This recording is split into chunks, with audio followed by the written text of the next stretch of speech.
नमस्कार, मैं हूँ आपके साथ जूही सक्सेना। आयुर्वेद के खास हेल्थ शो संजीवनी में आप सभी का स्वागत है। संजीवनी ताकि स्वस्थ रहें आप, इसी तमन्ना के साथ हम हर रोज अपने शो संजीवनी में किसी एक बीमारी की चर्चा करते हैं और आपकी तकलीफों का आयुर्वेदिक निदान बताते हैं। जरा हमारे साथ मौजूद है विश्व प्रसिद्ध आयुर्वेद आचार्य डॉक्टर प्रताप चौहान जी। डॉक्टर साहब, बहुत बहुत स्वागत है। शुक्रिया जी। सर्दियां शुरू हो चुकी हैं। सबसे ज्यादा दिक्कत इस मौसम में नवजात शिशुओं को होती है, क्योंकि नवजात को इस मौसम का सामना करने में थोड़ा वक्त लगता है। उनका शरीर नाजुक होने के साथ साथ उनकी रोग प्रतिरोधक क्षमता भी कम होती है। संजीवनी के आज के एपिसोड में डॉक्टर साहब से जानेंगे सर्दी से बच्चों को कैसे बचाएं और ठंड में कैसे रखें अपने नन्हे मुन्नों का ख्याल। साथ ही संजीवनी टिप्स में जानेंगे जब सताए साइटिका का दर्द तो क्या करें। लेकिन उससे पहले जान लेते हैं कि सर्दी के मौसम से बच्चों को कैसे बचाएं।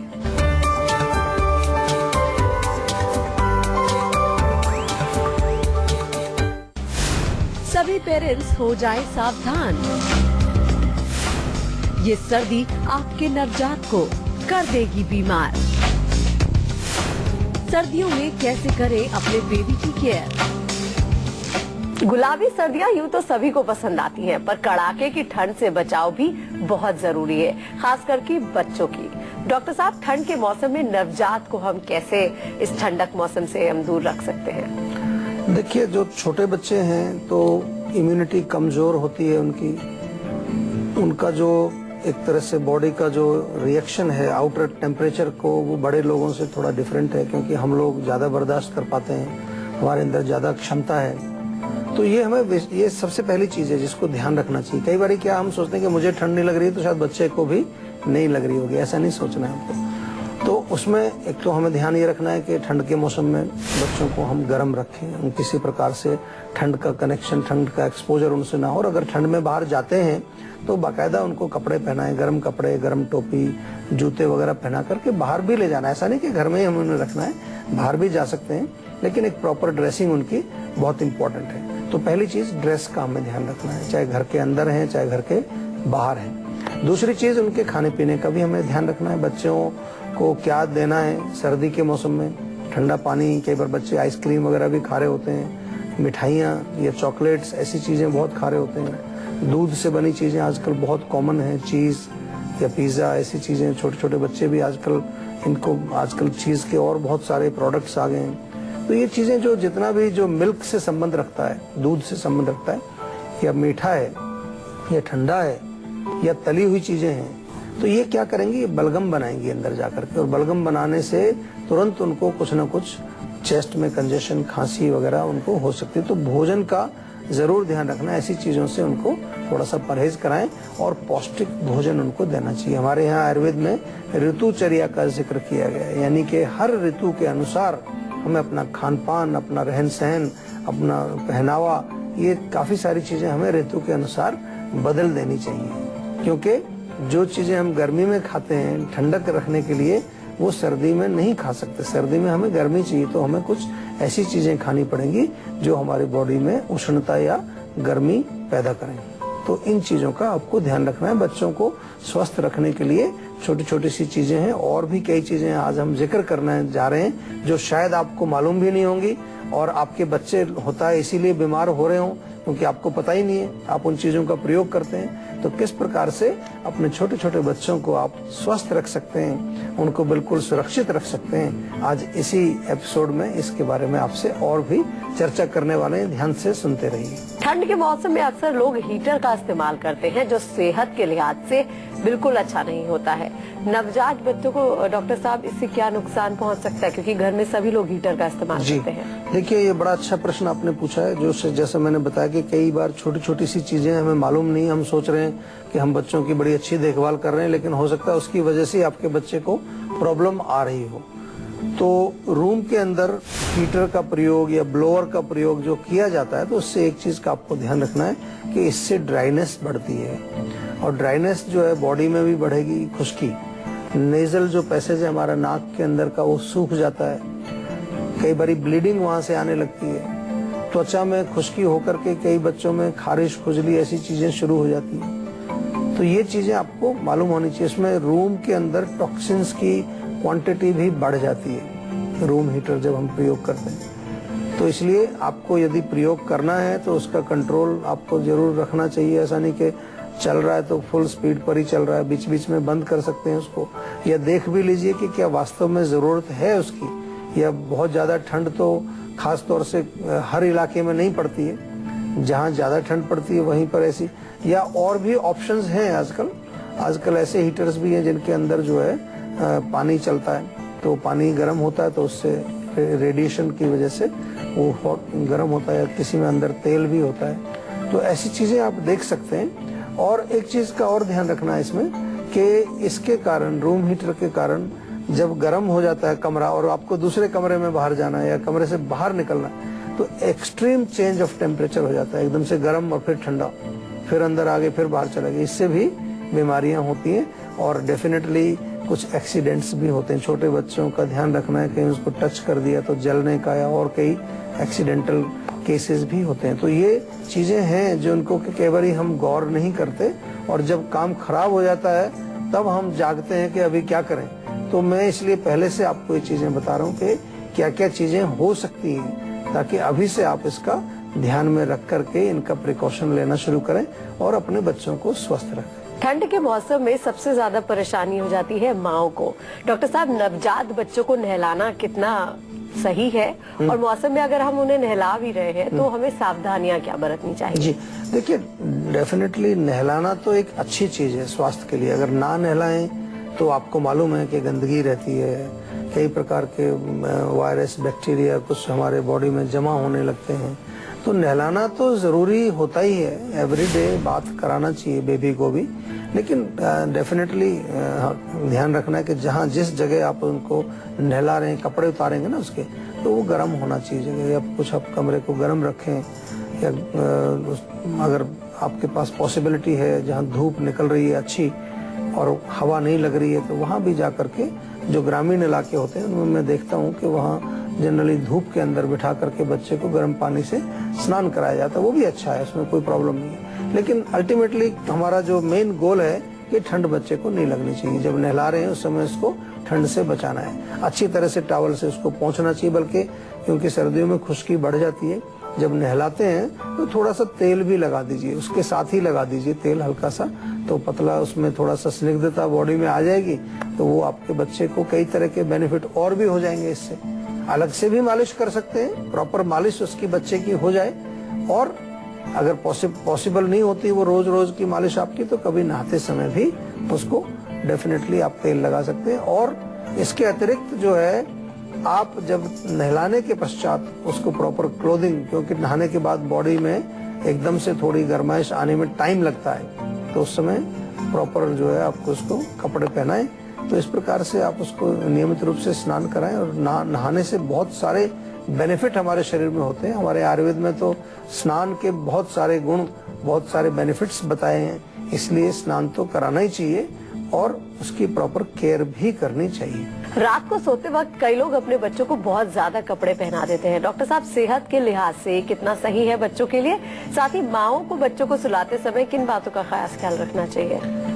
देखिए, ज्यादा कपड़े पहनाने मैं नहीं समझता कि बहुत अच्छी आदत है, क्योंकि कई बार दिमाग में होता है कि रात को ठंड ज्यादा लगेगी, या कभी पेरेंट्स को लगे कि वो कपड़ा बच्चे ऊपर अच्छी तरह से ना अगर ओढ़ सके, तो इसलिए ज्यादा कपड़े पहनाए। क्योंकि हमें ध्यान ये रखना है कि ज्यादा कपड़े पहनाने के चक्कर में कहीं बॉडी के अंदर पूरा हम उसको जो सर्कुलेशन है, या थोड़ा बहुत जो हमारी स्किन जो ब्रीदिंग करती है, वो तो बिल्कुल बंद नहीं कर रहे कहीं, क्योंकि हमारी त्वचा में छिद्र हैं, वो भी थोड़ा सा जो है उनमें से भी हमारा आदान प्रदान कुछ बाह्य वातावरण से चलता है। तो इसलिए कपड़े डेफिनेटली गर्म पहनाएं, कंफर्टेबल कपड़े हों, बहुत ज्यादा टाइट ना हो, बहुत ज्यादा क्वांटिटी में कपड़े पहनाने की जरूरत भी नहीं है। और अगर ऐसा कुछ है कि आपको लगता है कि बच्चा प्रॉपरली रात को कवर नहीं कर पाता, तो आजकल ऐसी चीजें हैं कि आप उसको यहाँ तक उड़ा करके किसी तरह से उसको बंद कर सकते हैं। आजकल जिप भी लगा सकते हैं छोटे बच्चों के लिए, कई तरह की ऐसी चीजें हैं जिससे कि वो बाहर नहीं निकल सकता उसमें से, चाहे वो इधर उधर पलटी भी मारेगा, बाहर नहीं निकल सकता। तो ऐसी चीजों को थोड़ा सा हमें दिमाग भी लगाना चाहिए। कोई जरूरी नहीं है कि बहुत टेक्नोलॉजी वाली चीज है, आप घर में भी ऐसी कोई चीज बना सकते हैं, लेकिन आजकल बनी बनाई भी चीजें मिलती हैं, और पुराने समय में भी ऐसी चीजों को कुछ ना कुछ हम बना करके प्रयोग करते थे। और दूसरी चीज जो है कि बच्चे को खास तौर से मैं बार बार कहता हूँ कि उसका सिर हमेशा जो है कवर्ड रहना चाहिए और पैर खास तौर से उसके नंगे नहीं रहने चाहिए, क्योंकि पैर बाहर निकलेंगे या सिर बाहर निकलेगा तो वहीं से उसको ठंड ज्यादा पकड़ती है। और इसके अतिरिक्त नियमित रूप से, क्योंकि कपड़े ज्यादा पहनाने पड़ते हैं, तो सर्कुलेशन बनाने के लिए उसको मालिश वगैरह नियमित रूप से दिन में करते रहें, गर्म पानी से उसको स्नान कराते रहें, तो उससे उसकी त्वचा के अंदर कुछ टॉक्सिन्स जो जमे होंगे वो भी बाहर निकलेंगे, त्वचा के जो पोर्स हैं वो खुले रहेंगे और हमारी स्किन जो है प्रॉपरली ब्रीथ कर सके। 2 साल तक के उम्र के बच्चों को वो कौन सी चीजें हमें खिलानी चाहिए जिससे उनके शरीर को प्रॉपर गर्मी मिल सके और उनकी फिजिकल ग्रोथ भी हो सके? डॉक्टर साहब देखिए, 2 साल के बच्चों के लिए छोटा बच्चा है तो उसको गुनगुना दूध पिलाएं। आप चाहें तो बादाम एक रात को भिगो दीजिए, उसको सुबह छिलका उतार के घिस करके और उसको शहद में या दूध में मिला करके उसको पीस करके दे सकते हैं। इसके अतिरिक्त जो है अदरक और शहद का प्रयोग बहुत अच्छा रहता है बच्चों के लिए। हमेशा थोड़ा बना के रखना चाहिए, चाहे उसको प्रॉब्लम नहीं है तो भी उसको दे सकते हैं, या गुनगुने पानी में थोड़ा शहद मिला करके बच्चे को पिलाया जा सकता है। और किशमिश 1-2 पीस करके पेस्ट बना लीजिए, उसका पेस्ट बना करके इसी प्रकार से उसको चटा दीजिए, बिल्कुल पतला पेस्ट बना लीजिए। या खजूर जो मिलता है, खजूर को भी पीस करके उसका पेस्ट बना के थोड़ा सा शहद मिला के अच्छा चाटने वाला वो बन जाएगा, तो उसका प्रयोग भी किया जा सकता है। इससे बच्चे का स्वास्थ्य भी अच्छा रहेगा, उसकी इम्यूनिटी भी मजबूत बनी रहेगी। सर्दी के मौसम में बच्चों को सर्दी जुकाम ज्यादा देखने को मिलता है। ऐसे में छोटे बच्चों को सर्दी जुकाम हो जाए तो डॉक्टर साहब उनके लिए क्या आयुर्वेदिक टिप्स आप देना चाहते हैं? छोटे बच्चों में सर्दी जुकाम यदि हो जाता है तो ताजा अदरक का रस निकालें, बराबर मात्रा में शहद मिला करके उसको जरूर उसको पिलाने से बहुत लाभ मिलता है। या थोड़ा सा हल्दी, चुटकी भर हल्दी शहद में मिला के उसको चटा सकते हैं। शहद को थोड़ा गर्म पानी में मिला करके वो भी दे सकते हैं। एक थोड़ा एक तरह से डिकॉक्शन टाइप की चीज बना सकते हैं, उसमें 1-2 तुलसी का पत्ता, एक लौंग और ताजा अदरक, ये उबाल लीजिए अच्छी तरह से, और ये जो पानी बन जाता है इस पानी को बच्चे को पिलाया जाए, थोड़ा शहद मिला के उसको डेफिनेटली पिला सकते हैं। तो इससे क्या है कि उसके जो लंग्स हैं वो स्वस्थ रहेंगे, बलगम नहीं बनेगा। ज्यादा अगर गले में कुछ प्रॉब्लम है तो गले में थोड़ा सा सिकाई कर सकते हैं। बच्चा थोड़ा सा अगर बड़ा है, गरारे वगैरह कर सकता है तो उसको गर्म पानी में नमक डाल के थोड़े गरारे भी करा सकते हैं, क्योंकि कई बार बच्चे के गले में कुछ चीजें बलगम टाइप की यहाँ चिपक जाती है, तो उससे फिर टॉन्सिल्स की प्रॉब्लम भी उसको होने लगती है, तो वो भी उसको गरारे भी कराए जा सकते हैं। और डेफिनेटली ये ध्यान ये रखना है कि ठंड बच्चे को ना लगे, और उसका भोजन जो है, आजकल बच्चे जो बहुत उल्टा सीधा खाते हैं, कोल्ड ड्रिंक वगैरह सर्दियों में भी चलती रहती है, आइसक्रीम भी चलती रहती है, जंक फूड भी उनका चालू रहता है, तो उससे भी हमें बचाना है। केवल इतना करने से ही नहीं होगा कि आपने अदरक और शहद उसको दिया, लेकिन साथ में जो उसका कॉज है, जो उसकी इम्यूनिटी को डाउन कर रहा है, जो उसके रोग को पैदा कर रहा है, उससे भी उसको बचाना है। एक कॉलर हमारे साथ जुड़ गई है, सोनिया है मुंबई से। क्या जानना चाहती है आप? नमस्कार। नमस्कार जी।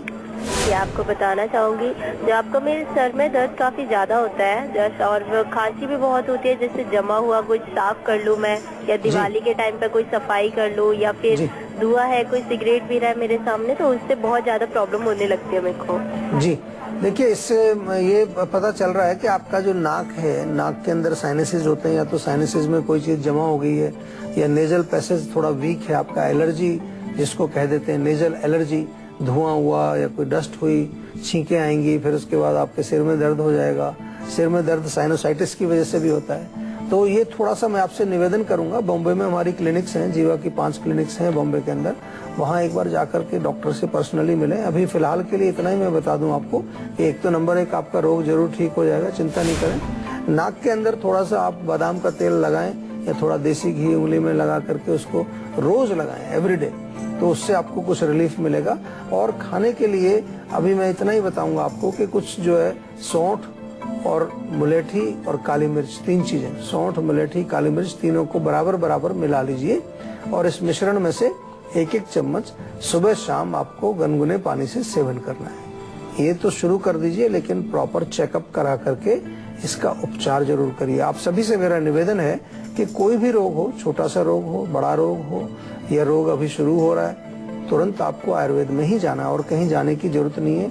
अभी आपको शायद इतना तो आयुर्वेद में विश्वास बन गया होगा, हम इतने दिनों से आपके साथ जुड़े हुए हैं और डेफिनेटली बहुत सारे लोग हमारे साथ जुड़ भी चुके हैं, हमारे यहाँ से बेनिफिट भी उठा रहे हैं और अपने रोगों को आयुर्वेद के माध्यम से बिल्कुल ठीक भी कर रहे हैं। अगर आप भी हेल्थ से जुड़ी अपनी समस्याओं का समाधान चाहते हैं तो आप हमारे सेहत के नंबर 0129404004 पर कॉल करके अपनी फोन जल्द से जल्द रजिस्टर करवा सकते हैं। उसके बाद डॉक्टर चौहान के पैनल के डॉक्टर आपको खुद फोन करके आपकी सेहत से जुड़ी समस्याओं को सुलझाएंगे। फिलहाल यहाँ पर वक्त हो गया एक छोटे से ब्रेक का। ब्रेक के बाद बारी है संजीवनी टिप्स की, जिसमें जानेंगे जब 27-60 का दर्द तो क्या करें आप। इसीलिए आप कहीं मत जाएगा, देखते रहिए अपना मन पसंदीदा हेल्थ शो संजीवनी, ताकि स्वस्थ रहें आप।